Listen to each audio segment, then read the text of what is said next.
So hello student, स्वागत करता हूँ आपका हाउस ऑफ टेक्नोलॉजी के इस चैनल पे। मेरा नाम है रजत और मुझे 11 साल से ज़्यादा का इंडस्ट्री एक्सपीरियंस है। इस पूरी सीरीज़ में हमने कवर किया है माई एसक्यूएल के बारे में और आज है हमारा थर्ड यूज़ केस, जो कि एक बेसिकली एग्जाम्पल होगा जिसमें हम बहुत सारे कॉन्सेप्ट इंप्लीमेंट करेंगे। तो हमारा जो थर्ड यूज़ केस है that is about financial reporting system. तो हम एक फाइनेंशियल रिपोर्टिंग सिस्टम बनाएंगे एसक्यूएल माई सीक्वल के प्लेटफॉर्म का यूज़ करके। तो इसको हम एज ए एग्जाम्पल नंबर 3 ले सकते हैं। इससे पहले हमने 2 एग्जाम्पल ऑलरेडी कवर करे हैं। One is content management system and then we have covered the customer relationship management system. तो चलिए आगे बढ़ते हैं एंड कवर करते हैं आज का कॉन्सेप्ट। तो देखिए, सबसे पहले फाइनेंशियल सिस्टम को समझने के लिए हम एग्जाम्पल लेते हैं एंड देन हम इस कोड को लेके चलेंगे अपने पास, जहाँ पे कि हम इस कोड के ऊपर कुछ छेड़खानी करेंगे एंड इसको एग्जीक्यूट करेंगे। तो before going there let me just open my pen and then let's get started. So now आप लोग देख सकते हैं, सबसे पहले आपको एक डेटाबेस स्कीमा डिज़ाइन करना पड़ेगा। जब आपको एक पूरा फाइनेंशियल रिपोर्टिंग सिस्टम बनाना है, तो फाइनेंशियल रिपोर्टिंग सिस्टम क्या होता है बेसिकली, पहले उसको समझिए 2 लाइन में। कोई भी ऐसा पूरा सिस्टम जिसके अंदर कि आप फाइनेंशियल चीज़ों को यूज़ करोगे, जैसे कि बैलेंस शीट होती है, प्रॉफिट लॉस स्टेटमेंट होता है, उनके अंदर बहुत सारे कंपोनेंट होते हैं। तो वो सारे कंपोनेंट हम इस वीडियो में कवर करेंगे बेसिकली, एंड इसको प्रिसाइज रखेंगे ताकि ये बहुत ज़्यादा क्लमजी या फिर मैसअप ना हो जाए। तो इसको एक स्टूडेंट पर्सपेक्टिव से देखेंगे सिंपलिस्टिक वे में, एंड देन आप अपने क्वेश्चंस पोस्ट पेस्ट करके मुझे बता सकते हैं। तो I will reply to that. Now सबसे पहले अंडरस्टैंड करते हैं कि एक डेटाबेस स्कीमा क्या होता है, जो कि हमने मल्टीपल टाइम बनाया है। तो हम वो भी डिज़ाइन करेंगे। We will design a schema with the following tables. अब हमें स्कीमा के अंदर टेबल्स की ज़रूरत पड़ने वाली है। तो हमारी टेबल के नाम क्या होंगे? अकाउंट टेबल होगी, ट्रांजैक्शंस टेबल होगी, रिपोर्ट टाइप होगी एंड देन रिपोर्ट्स होगी। अकाउंट क्या होता है? अकाउंट बेसिकली जो आपकी अकाउंट रिलेटेड इन्फॉर्मेशन होगी, stores the detail of financial accounts. जैसे हम सबका बैंक में अकाउंट होता है, तो इसको आप उस तरह की टेबल मान सकते हैं। Then we have a transaction table. तो ट्रांजैक्शन में क्या होगा? आपका जो अकाउंट है उसमें कई बार आप पैसे जमा करते हैं, कई बार आप पैसे निकालते हैं, तो बेसिकली उसको ट्रांजैक्शन कहते हैं। जमा करना, निकालना, या आपका इंटरेस्ट आपको क्रेडिट होता है तो वो भी एक ट्रांजैक्शन है। बैंक आपको इंटरेस्ट देता है क्वार्टरली, मंथली, ईयरली, वो भी एक ट्रांजैक्शन है। वो सारी चीज़ें यहाँ पे कैप्चर होती हैं। देन थर्ड टेबल है हमारी रिपोर्ट टाइप। तो define different type of financial reports, जैसे कि income statement, balance sheet. Income statement क्या होता है कि आपकी कमाई कितनी हो रही है, बेसिकली हिंदी में आप इसको समझिए कमाई, इनकम स्टेटमेंट। इसमें आप बैलेंस शीट में मल्टीपल चीज़ें, profit and loss, balance sheet में पूरा कच्चा चिट्ठा होता है एक कंपनी के बारे में बेसिकली, कि कितना पैसा आया, कितना पैसा गया, कितना पैसा किस चीज़ में खर्च हुआ, मार्केटिंग में खर्च हुआ, एसेट्स खरीदने के लिए खर्च हुआ। तो वो होती है बैलेंस शीट। अब जो चौथी टाइप की टेबल बनाएंगे वो रिपोर्ट्स टेबल बनाएंगे। This store the generated reports. Basically जो हम रिपोर्ट जनरेट करेंगे वो हम यहाँ पे स्टोर करेंगे। तो सबसे पहले क्रिएट द अकाउंट टेबल। हम ये अभी कोडिंग के जरिए समझेंगे, इसको इस तरह से समझने से बेटर है।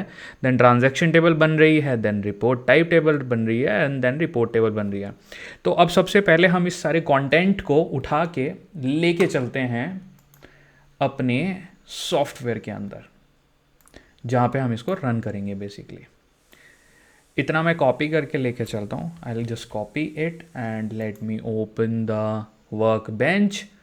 वर्क बेंच में मैं जाता हूँ एक स्कीमा के अंदर एंड यहाँ पे इसको मैं पेस्ट कर देता हूँ। अब देखिए, ये जो हम टेबल बना रहे हैं, तो टेबल बनाने से पहले ये जो टेबल है ये किसी स्कीमा में हमें स्टोर करना पड़ेगा। तो जो ऑलरेडी बने हुए स्कीमा हैं हम वहाँ पे कहीं पे स्टोर कर सकते हैं। जैसे फॉर एग्जांपल हम इसको स्टोर कर लेते हैं सिस के अंदर। तो यहाँ पे हम डाल देंगे रेफरेंस सिस डॉट। या तो हम एक नया स्कीमा भी बना सकते हैं यहाँ पे और उसके अंदर इसको डायरेक्टली स्टोर कर सकते हैं। तो this will store that inside that schema. But better है, इसको अंडरस्टैंड करने के लिए बेटर तरीका ये है कि हम ऑलरेडी बनाए हुए स्कीमा में टेबल बनाएंगे। क्रिएट टेबल, यहाँ पे भी ये जाएगा सिस ट्रांजैक्शन के अंदर। रिपोर्ट टाइप जो टेबल है ये भी सिस के अंदर जाएगी एंड देन हमारी जो टेबल है रिपोर्ट्स, ये भी सिस के अंदर जाएगी। तो इस तरीके से हमने यहाँ पे 4 टेबल बना दी। इसको रन करते हैं। देख सकते हो आप 0 रो इफेक्ट हुई हैं सक्सेसफुली, सब कुछ ग्रीन है, तो सब कुछ रन हो गया है। ठीक है, there is no challenge as of now. अब हम चलते हैं वापस को जहाँ पे हमारा कोड है और समझते हैं आगे का सिस्टम। आगे का सिस्टम क्या है? अब हमने खाली टेबल बना ली है, लेकिन खाली टेबल का कोई पर्पज़ नहीं है। ठीक है, तो इसको हटाते हैं एंड नाउ समझते हैं कि हम इंसर्ट कैसे करेंगे डेटा। सबसे पहले हम इंसर्ट करेंगे अकाउंट टेबल में, फिर हम इंसर्ट करेंगे ट्रांजैक्शन टेबल में, और ये वही सारे कॉलम हैं जो उन टेबल्स के अंदर है। आप देखोगे अगर तो आप इसको जब पॉज करके देखोगे या इसको कोड को जब रन करोगे तो then you will get to know कि मतलब ये कहाँ से आ रहा है data basically. Insert report type and then ये 3 टेबल हम बनाएंगे। The income statement report will show the revenue, expense and net income. देखिए रेवेन्यू क्या होता है, रेवेन्यू का मतलब होता है कि कितना बेसिकली टोटल अमाउंट जनरेट कर रहे हैं हम कोई पर्टिकुलर सेल्स करके, ओके।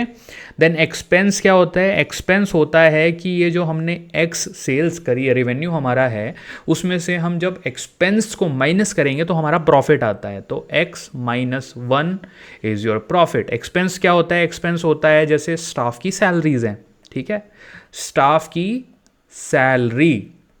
और क्या एक्सपेंस होता है, मार्केटिंग, हम जो ऐड चलाते हैं, शाहरुख खान को, धोनी को, सचिन को, इनको हायर करते हैं, वो हमारा एक्सपेंस है, तो वो भी हमारा एक्सपेंस है। उसके अलावा हम बहुत सारे अदर चीज़ें करते हैं, जैसे कि कंपनी के लिए आप व्हीकल खरीद रहे हो, अगर आपकी कोई उस तरह की कंपनी है कि आपने कार्स खरीदी हुई हैं जो कि लेट्स से आपकी टैक्सी कंपनी है, तो ये सब बेसिकली एक्सपेंस है। इसके अगेंस्ट रेवेन्यू है कि आपने टोटल बिजनेस कितना करा है, तो इसमें से एक्सपेंस को माइनस करके प्रॉफिट निकाला जा सकता है।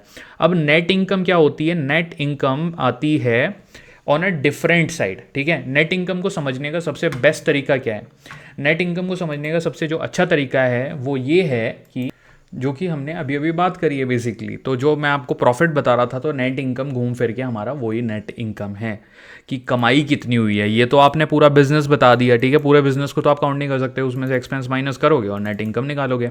तो इनकम स्टेटमेंट कैलकुलेशन कैसे हो सकती है, यहाँ पे इनकम स्टेटमेंट कैलकुलेशन के भी अपने फंडे हैं, तो चलिए थोड़ा सा उस तरफ चलते हैं, देन एग्जीक्यूट तो हम इस कोड को करेंगे बाद में। देखिए नेट इनकम की जो कैलकुलेशन है, सिलेक्ट हमने सम करेंगे हम अकाउंट टाइप का, ठीक है, हमने रेवेन्यू का, एक्सपेंस का, रेवेन्यू का, एक्सपेंस का, सबका सम किया है, ठीक है, and we are giving a case when statement. Case when क्या होता है, it's like if and else, कि इफ मेरा नाम रजत है, इफ देन प्लेस पुणे कर दो, तो सेम चीज केस व्हेन से भी होती है कि केस रजत नेम, तो when this condition then do this, ठीक है। केस के थ्रू आपको, इसमें 3 कीवर्ड होते हैं, case, when and then. If else का ये इवोल्यूटेड वर्जन होता है, बेसिकली कंडीशन उसी तरह से काम करती है, लॉजिक भी उसी तरह से काम करता है, बट ये थोड़ा इवोल्यूटेड वर्जन है। नाउ अब यहाँ पे हम देख सकते हैं, हम टोटल रेवेन्यू कैलकुलेट कर रहे हैं, टोटल एक्सपेंस कैलकुलेट कर रहे हैं, देन नेट इनकम कैलकुलेट कर रहे हैं। अब यहाँ पे ट्रांजैक्शन टेबल यूज हो रही है, उसको अकाउंट टेबल से ज्वाइन कर रहे हैं, where transaction ID is credit. Credit का मतलब क्या होता है, डेबिट का मतलब होता है पैसा कटना, क्रेडिट का मतलब होता है पैसा आना, ठीक है। ट्रांजैक्शन टाइप आपको क्रेडिट हुई है। अब इसको थोड़ा सा नीचे लेके चलते हैं समझने के लिए, थोड़ा सा इसमें मैथमेटिकल चीज़ें ज़्यादा आएंगी, तो इसको कॉम्प्लेक्स मत समझिएगा। Store income statement in report table, तो बेसिकली स्टोर की इनकम कितनी है उसके लिए हमने एक सेपरेट क्वेरी यहाँ पे लिखी है। इस क्वेरी में क्या हो रहा है, इंसर्ट इनटू रिपोर्ट, हमने रिपोर्ट टेबल में इंसर्ट किया, देन वैल्यूज़ डाली हमने इंसर्ट करने के लिए कि ये सब कंडीशन के बाद आपको ये सारी वैल्यू सिलेक्ट करनी है और ये वैल्यू आपको इंसर्ट करनी है रिपोर्ट टेबल के अंदर। थोड़ा सा ये कॉम्प्लेक्स है, but this should be complex, क्योंकि यही आपके दिमाग के थोड़े धागे खोलेगा, टू बी ऑनेस्ट, ठीक है। अब यहाँ पे नीचे जाके हम बैलेंस शीट की कैलकुलेशन कर रही है। The balance sheet report show the asset, liability and equity. Asset क्या होता है, उस कंपनी के पास पैसा कितना है, उस कंपनी के पास एसेट कितना है, गाड़ियाँ कितनी हैं, बिल्डिंग कितनी है, तो ये सारी चीज़ें उसकी एसेट होती हैं। जैसे कि एक इंसान है जो कहीं रहता है, उसका एसेट क्या है, उसका घर, उसकी गाड़ी, उसके पास सोना, उसके पास मनी, वो सारा उसका एसेट है। लायबिलिटी क्या है, देनदारी, लायबिलिटी होती है देनदारी, कि आपको देना कितना है, जो कंपनी है उन्होंने लोन कितना ले रखा है, उनके पास फंडिंग कितनी है, उन्होंने, वो सारी उनकी एक तरीके से लायबिलिटी है, वो उनको देना है, ठीक है। उधार है, वो देना है। एक आदमी के लिए देनदारी क्या होती है, जो उसने उधार लिया होता है या उसने लोन लिया होता है, ठीक है। इक्विटी क्या है, इक्विटी इज बेसिकली शेयर्स, कि उस कंपनी की इक्विटी कितनी वहाँ पे इन्वेस्टेड है, मतलब कि कितने परसेंट कंपनी किसके पास है। हो सकता है वो एक पब्लिक कंपनी हो तो उसके मार्केट में शेयर हो सकता है 20% वो नॉर्मल इन्वेस्टर के पास है, जैसे आप और मैं हम शेयर मार्केट में पैसा लगाते हैं। हो सकता है 80% जो बची उसमें से वो 50% इंस्टीट्यूशनल इन्वेस्टर्स के पास हो, जो कि बड़ी कंपनी होती हैं जो पैसा लगाती हैं, जैसे फॉर एग्जांपल ब्लैक रॉक वगैरह ये सब है। तो ये थोड़ा सा वाइड टॉपिक है, गूगल करना पड़ेगा। 30% हो सकता है उसके फाउंडर्स के पास हो। तो पर शेयर के रेट के हिसाब से सबकी अपनी अपनी वेल्थ डिफाइन होगी। बैलेंस शीट कैलकुलेशन करेंगे। बैलेंस शीट कैलकुलेशन भी थोड़ा सा लेंदी टॉपिक है, तो इसको आप अभी प्रोग्रामिंग के पर्सपेक्टिव से समझिएगा। कॉन्सेप्ट है टोटल एसेट्स क्या होते हैं, कंपनी बस टोटल चीज़ें कितनी है, टोटल लायबिलिटी मतलब देनदारी कितनी है, इक्विटी कितनी बची है, उसके बेसिस पे यहाँ पे ये बहुत सारी चीज़ें कैलकुलेट कर रहे हैं। ठीक है, ये सारी वैल्यूज़ आपकी कैलकुलेट होके आ जाएंगी। अब चलिए थोड़ा और नीचे चलते हैं, इसको एक सेकेंड के लिए बंद करते हैं। Let's move down. अब यहाँ पे हम और भी चीज़ें निकाल रहे हैं। हम क्या क्या निकाल रहे हैं, balance sheet in report table, ये कैलकुलेशन हमने कर ली। उसके बाद क्वेरी लगा रहे हैं हम इनकम स्टेटमेंट पे कि टोटल इनकम स्टेटमेंट पे क्या क्वेरी हमें लगानी है, तो वी कैन अप्लाई दैट। और हम यहाँ क्या लगा रहे हैं, हम सारे कॉलम पुल कर रहे हैं रिपोर्ट टेबल से, वेयर रिपोर्ट आईडी, उसके अंदर एक हमने सब क्वेरी डाली है बेसिकली। ओके, सब क्वेरी क्या कर रही है, select report type from report type where report name is income statement. So income statement को पूरा सारे कॉलम पुल कर लो, यहाँ पे हम सिंपली ये कर रहे हैं। सिमिलरली यहाँ सारे कॉलम पुल कर रहे हैं किस चीज़ के, बैलेंस शीट के। तो ये सारा जो थोड़ा फाइनेंशियल गेम है, ये आपको कुछ बेसिक टर्म सीखनी पड़ेंगी। बैलेंस शीट क्या होती है, जो आपको कीवर्ड याद रखना है, balance sheet, income, expense. Balance sheet क्या होती है, जैसे कि यहाँ पे हमने अभी ऊपर बात करा, इसमें सारे एसेट, बंदे के पास पैसा कितना है, उसकी लाइबिलिटी और इक्विटी, शेयर्स, वो सारी इंफॉर्मेशन होती है। इनकम क्या होती है, इनकम सिंपल होती है, कमाई। एक्सपेंस क्या होता है, खर्चा। जब इनकम में से खर्चा निकालते हैं तो क्या निकलता है, प्रॉफिट और नेट इनकम। अभी के लिए आप इतना याद रखिए इसको ज़्यादा, क्योंकि हमें बैंकिंग में नहीं जाना है डेडिकेटेडली, तो हम उस तरफ नहीं जाएंगे। अब मैं इस पूरी क्वेरी को कॉपी करके और लेके चलता हूँ हमारे सिस्टम के पास। देखिए हमने बहुत सारी टेबल्स बनाई थी, अब हमें यहाँ पे रेफरेंस देना पड़ेगा प्रॉपर तरीके से, वरना ये एग्जीक्यूट नहीं होगी। ठीक है, इसमें हमें बहुत सारे चेंजेस करने पड़ सकते हैं। सो आई वुड से कि वो चेंजेस भी हम ट्राई करते हैं। Let me do that, some of the changes. ये सब हम हटा देते हैं क्योंकि हमने टेबल ऑलरेडी क्रिएट कर ली हैं, हम खाली क्रिएट टेबल वाला पोर्शन हटाते हैं। ठीक है, अब आप देख सकते हो कलर चेंज हो गया बेसिकली। ठीक है, लेकिन हमने जो टेबल बनाई है वो बनाई है सिस के अंदर, तो अकाउंट में भी सिस करते हैं इनटू, ताकि डेटा इस ही लोकेशन पे जाए। क्योंकि अगर इसको अभी रन करेंगे ये बोलेगा it doesn't have a table reference, तो हमें डेटा डालना कहाँ है भाई साहब, वो बताइए आप। अब हम इतने पीस ऑफ कोड को लेट्स से रन करते हैं। ठीक है, देखिए तो ये बेसिकली रो इंसर्ट कर दी गई है। ठीक है, अब हटाते हैं ये लैंग्वेज अगेन यहाँ से, एंड थोड़ा हाथ चलाते हैं क्वेरीज के ऊपर। देखिए ये क्वेरी है, इनकम स्टेटमेंट कैलकुलेशन कर रहे हैं यहाँ पे हम। ठीक है, तो हम इनकम स्टेटमेंट को पूरा एग्जीक्यूट करते हैं, तो you will get to know कि आउटपुट कैसा आएगा।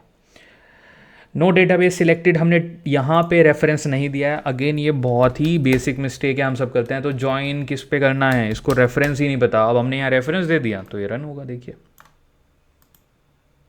So you have the total revenue, total expense और नेट इनकम, की टोटल हमने 8,000 का रेवेन्यू बुक करा, जिसमें से हमारा 2,000 का एक्सपेंस है, नेट इनकम हमारा 6,000 रुपये का हमें फ़ायदा हुआ है, हिंदी में सिंपल।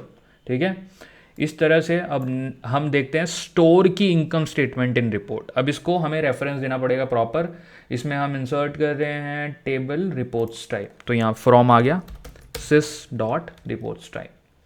और कहाँ से हम डेटा पुल कर रहे हैं, हम पुल कर रहे हैं ट्रांजैक्शंस से। तो ये अगेन यहाँ पे सिस्टम ज्वाइन कर रहे हैं हम अकाउंट से, जो कि अगेन सिस्टम से आएगा, ऑन दिस, ठीक है। अब देखिए इतने पीस को अगेन रन करते हैं तो हमें ये क्या देगा, एरर देगा। अब इसको एरर को देखते हैं, no database selected, again there is somewhere we are missing, तो इट्स इंसर्ट। इंसर्ट कहाँ करेंगे इसको ये नहीं पता चल पाया, तो ये इसको भी सॉल्व करते हैं। लेट्स रन दिस, ठीक है। वो रो वहाँ पे इंसर्ट हो गई है। अगर आप उसको खोल के देखोगे, सिलेक्ट क्वेरी, सिलेक्ट स्टार, मैं ये आप लोगों के लिए छोड़ता हूँ, सिलेक्ट स्टार इस टेबल का नाम and this will give you the answer. अब इसको बैलेंस शीट क्या होती है जो मैंने आप लोगों को अभी बताया, ये थोड़ा आपको याद रखना चाहिए बेसिकली। इसको मैं कमेंट करता हूँ यहाँ पे, देखिए ये बैलेंस शीट जो होती है it is the total composite sheet, ठीक है। Asset liability equity, simple, nothing else. Asset liability equity, that is the combination of this three is captured in your balance sheet. Balance sheet की calculation की तरफ चलते हैं and इसको run करते हैं। Let's run the balance sheet. क्या लगता है रन होगा? नहीं, अगेन हम एक मिस्टेक कर रहे हैं, हमें रेफरेंस देना पड़ेगा टेबल का, ठीक है। Transaction sys dot transaction, join में sys dot account and where transaction ID this. Let's select this, click it. Total assets, total liability, equity. Here we go. Let's move to the next query. Store balance sheet in report table, इसको कैसे run करेंगे? Insert into, कहाँ insert करना है भाई साहब? System में reports के अंदर सिलेक्ट में हमने ये सब डाल दिया। फ्रॉम कहाँ से आएगा? सिस्टम से आएगा, ठीक है। एंड देन सिलेक्ट करेंगे, केस वन कंडीशन लगाई हुई है। देन नीचे चलते हैं, फ्रॉम ट्रांजैक्शंस, ट्रांजैक्शन का है सिस के अंदर है ट्रांजैक्शंस, एंड जॉइन इसको हम अकाउंट से करेंगे and on this transaction deposit. Okay, see again इसमें कोई बहुत ज़्यादा आपको इस तरह से रट्टा नहीं मारना है। You just need to go through the whole playlist, इसमें ये सब हमने कवर किया हुआ है ऑलरेडी, ठीक है। कुछ कन्फ्यूजन नहीं है। अब इसको हम सिलेक्ट स्टार फ्रॉम, अब हम बेसिकली सिंपल क्वेरी लगा के देखते हैं कि हमने क्या क्या यहाँ पे डेटा इंसर्ट कर दिया है। तो अब आप देख पाओगे, जो कि मैं आप लोगों को अभी बोल भी रहा था। फ्रॉम में फिर से हमारा रेफरेंस जाएगा यहाँ पे this and then this dot this, ठीक है। अब ये दोनों क्वेरी एक एक करके हम रन करते हैं। इसको सिलेक्ट किया, रन किया, यू कैन सी कि यहाँ पे टोटल अमाउंट भी ऐड हो गया, रिपोर्ट डेट भी आ गई है, रिपोर्ट आईडी, सब कुछ आ गया है बेसिकली। और ये जो हमारी क्वेरी थी, ये हमारी क्वेरी थी ही इनकम स्टेटमेंट के अराउंड, ओके। सिमिलरली ये बैलेंस शीट क्वेरी, इसको रन करते हैं। So you can see the output. So guys here we conclude the financial reporting system. Basically ये सारी टर्म आपको याद रखनी चाहिए। And please subscribe to my channel for some amazing content and do share this video to your friend. अपने दोस्तों से please share करिएगा ताकि मुझे भी थोड़ा बूस्ट मिले और मैं और अच्छी वीडियो आप लोगों के लिए प्रोड्यूस कर पाऊँ। So thank you so much guys, please subscribe to my channel. Thank you.